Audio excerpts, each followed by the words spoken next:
For more Bollywood gossips, hit the bell icon and never miss an update from Movies Adda. Sushant Singh Rajput के case में एक के बाद एक लोगों के बयान दर्ज हो रहे हैं। ऐसे में अगर बात की जाए सुशांत सिंह राजपूत के मैनेजर और उनकी पीआर टीम की, तो उन्होंने किस तरह का बयान दिया है, चलिए आपको बताते हैं। Hello guys, welcome to movies Adda. मैं हूं ज्योति नाहक। सुशांत सिंह राजपूत की बिजनेस मैनेजर यानी कि श्रुति मोदी और साथ ही साथ पीआर टीम राधिका निहाल, इन दोनों ही लोगों के रिकॉर्ड किए गए हैं स्टेटमेंट। ऐसे में इन्होंने बड़ी दिलचस्प बातें बताई हैं सुशांत के बारे में। सबसे पहले तो इन्होंने कहा कि सुशांत कोई नॉर्मल सेलिब्रिटी नहीं था, वो बहुत खास इंसान था और वो बहुत इम्पोर्टेंट, बहुत डिफरेंट था, बहुत ही ज़्यादा डिफरेंट किस्म का इंसान था और ये बात ऑलमोस्ट हर कोई कह रहा है। ऐसे में अगर बात की जाए, उन्होंने बताया कि वो 3 डिफरेंट तरीके के प्रोजेक्ट्स पर काम कर रहे थे। फिल्म्स थी उनकी ज़िंदगी का हिस्सा, लेकिन सिर्फ फिल्म्स उनकी ज़िंदगी का हिस्सा थी ऐसा नहीं था। वो अलग अलग तरह की चीज़ों पर काम कर रहे थे।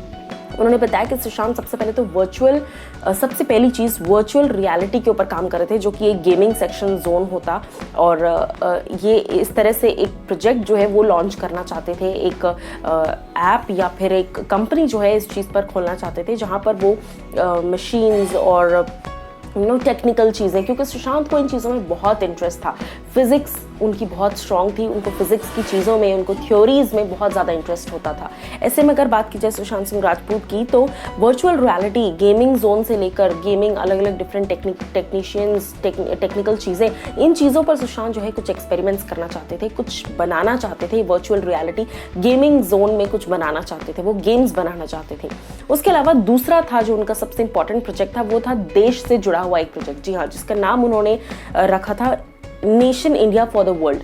अब ये सबसे इंपॉर्टेंट चीज़ है जो मुझे बहुत ज़्यादा अच्छी लगी, कि ऐसा एक सपना देख रहे थे सुशांत सिंह राजपूत की कॉलेज स्टूडेंट्स जो हैं हमारे देश के, हमारे पूरे देश में कॉलेज स्टूडेंट्स जो हैं वो अपने देश के प्रति किस तरीके से जो है योगदान दे सकते हैं। जो यूथ है, अगर वो हम फाइट नहीं कर रहे हैं नेशन के प्रति और अगर हम सरकारी नौकर नहीं हैं, तो हम क्या कर रहे हैं, तो हम एज अ यूथ क्या कुछ कर सकते हैं। इस चीज़ को ध्यान में रखते हुए एक ऐसी कंपनी खोलना चाहते थे। अब वो रजिस्टर हुई थी या नहीं हुई थी, ये इन्फॉर्मेशन नहीं दी गई है, लेकिन उन्होंने कहा कि nation India for the world ऐसा एक कंपनी खोलना चाहते थे, जहाँ पर यूथ जो है, आज का जो युवा है, बच्चे जो हैं, स्टूडेंट्स हैं, वो इन्वायरमेंट के प्रति, पोल्यूशन के प्रति, इन सभी चीज़ों के प्रति, नेचर के प्रति बहुत सारी छोटी छोटी चेंजेस कर सकते थे, अपना योगदान दे सकते थे।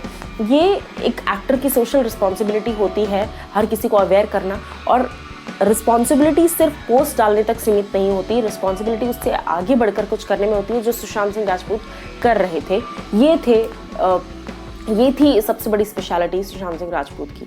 उसके अलावा अगर बात की जाए तो एक और फिल्म पर वो काम कर रहे थे। इसके अलावा जो थर्ड उनका प्रोजेक्ट था वो था ड्रीम 150। जी हाँ, इस ड्रीम 150 को नाम दिया गया था जीनियसेस एंड ड्रॉप आउट्स। इस कहानी में सुशांत सिंह राजपूत अलग अलग किरदारों को, अलग अलग इंडिया के जितने भी जीनियसेस हैं या फिर जो ड्रॉप आउट्स हैं जो बाद में जीनियस बन गए, उनकी कहानी पर एक फिल्म करना चाह रहे थे। ये सारी चीज़ें, जिसका नाम I think geniuses and drop outs रखा गया था, ये सारी चीज़ें सुनने के बाद ऐसा लगता नहीं है कि ये इंसान जो इतने बड़े बड़े सपने देख रहा था, इतनी सारी चीज़ें सोच रहा था, वो ऑल ऑफ अ सडन एक दिन ऐसे ही बस उठ के सुसाइड कर लेगा।